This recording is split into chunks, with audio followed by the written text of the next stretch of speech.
Hey guys, Average Joe here, and I'm back with something a little bit different. It's something I've wanted to do for the last couple of years.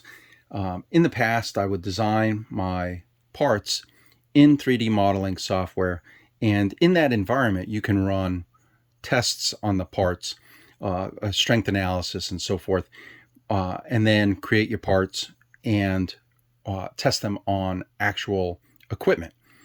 And that's okay. But I'd always wanted to see real world data testing the actual parts using a force gauge. Now, I did an unscientific test last year where I mounted a disc on a shaft and I hung an entire 552 dumbbell from one lip. So, I demonstrated 52.5 pounds hanging from a single lip on my discs. I knew that they were strong enough for that. In fact, they're much stronger than that. But I wanted to see figures behind the forces involved on the discs and on the pins. So this year, a couple months ago, I invested in the equipment to do that. And let me just show you quickly here. This is a Mark X 7 series gauge, force gauge. It measures up to 500 pound-feet of force. And right now I have it set on peak tension. Let me just show you here. You can actually change it. So I've changed it to PT, peak tension.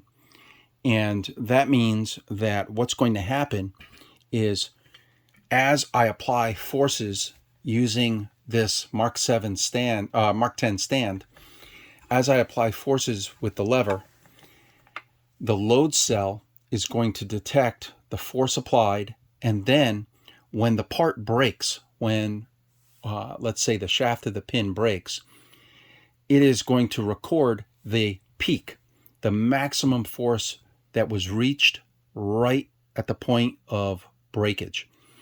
So then, after I acquired the force gauge and stand, I designed a custom jig in order to test different parts that I'll be making, not only the parts that I have now, but the parts that I'll be making in the months ahead.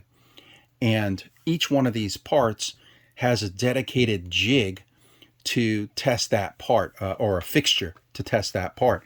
So for example, you can see here, this is a fixture that allows me to load a locking pin into the fixture so that I can then test that part with the load cell. So I'm going to do a video with testing the locking pins first. Then I'm going to mount my disc fixture, and I'll do a separate video testing the both the surface and the lip of my 552 and 1090 discs versus OEM. And we'll get to see the actual peak tension in pound-feet for these parts. Now, one thing that this gauge doesn't do is it shows you the pound-feet applied at the load cell. But you'd have to do the math to multiply times the surface area, the contact area, in order to understand the actual pounds per square inch that are being applied to these. I'm not going to bother with that additional calculation, because as far as I'm concerned, the only thing that matters is that we take a look at the pound-feet that these parts at which these parts fail. So what I'll do now is load one pin at a time, and what's important is that these pins are in good shape. They cannot have any kind of crack or anything wrong with them, basically, so that it's a fair test. But I'll load each pin one at a time into the jig, bring up my handle, engage the load cell, and you can see right here, let's see, you can see that, okay? And then the other important part here is that we zero out the value here so that we're starting fresh. Now, come back here, and all I'm going to do is pull the lever downward. That's going to apply the force on this pin, and when that pin breaks, the gauge will have measured the maximum force prior to breaking. So let's give it a try. So I'm going to pull this lever down, and it broke. Let's see the force. 57.6 pound-feet was applied at breakage. So now I'm going to, let's get rid of this other piece here, this broken part.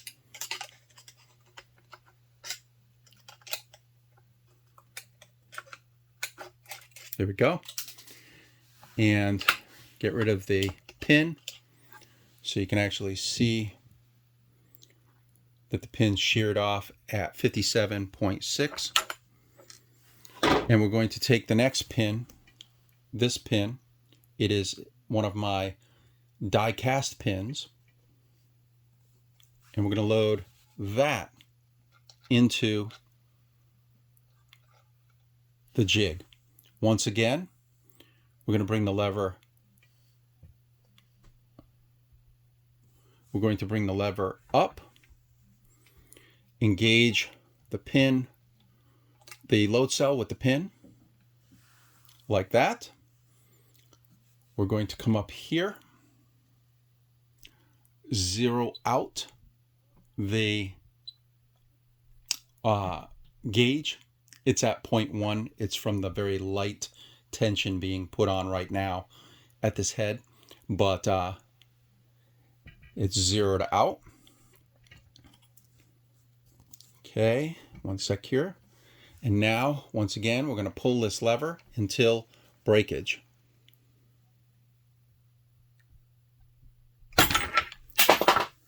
Okay, so let's go up and see.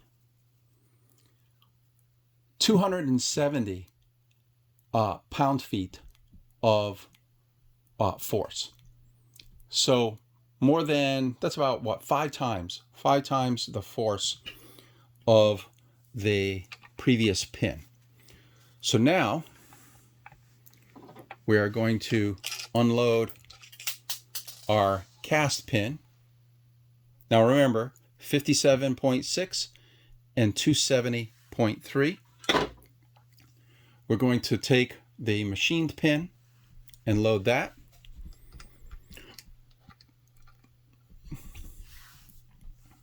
And raise our jig. Put this pin on. Come back up here. Zero out. Come back down here. Let's see if I can get that to focus a little better. And apply the force once again.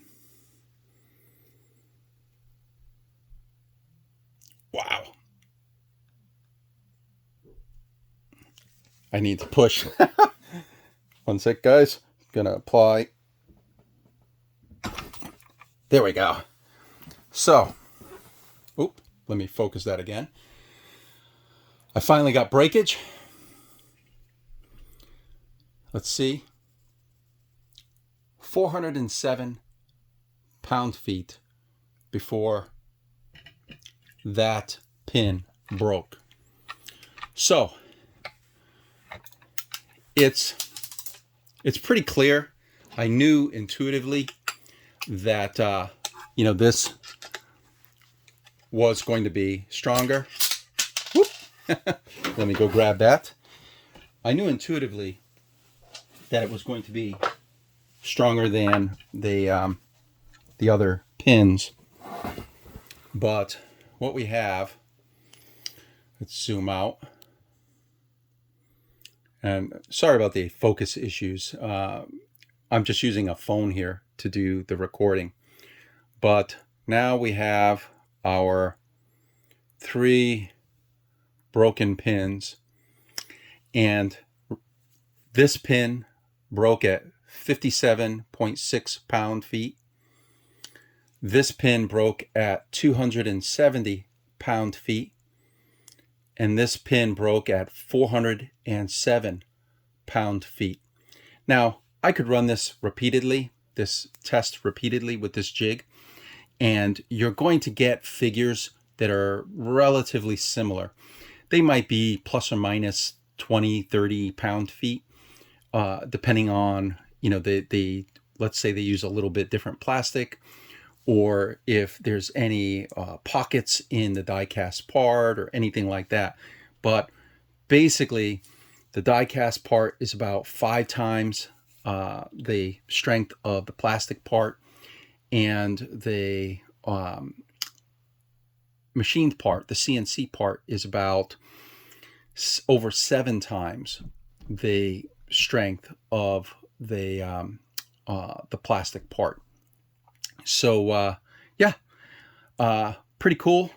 I am, happy that now I'm able to actually test these parts not only in the real world environment where it actually matters, but to be able to show myself that the performance of my parts is better than the OEM performance. After all, that's why we put these parts in our dumbbells, so that we can have greater safety than is provided by the OEM parts. So that's it, guys. That's my quick pin test. Again, sorry about the video quality here. I'm doing all this myself on this stand. But in the next video, I will test the lip of the discs and see when we get failure on those. I suspect that my aluminum discs may exceed the ability of this gauge. Remember, this gauge maxes out at 500 pound-feet. So I don't know if I'll be able to see a maximum on the aluminum discs, but I am expecting that the OEM discs will fail before that that maximum is reached. So yeah, thanks for watching, and I will see you all in the next video.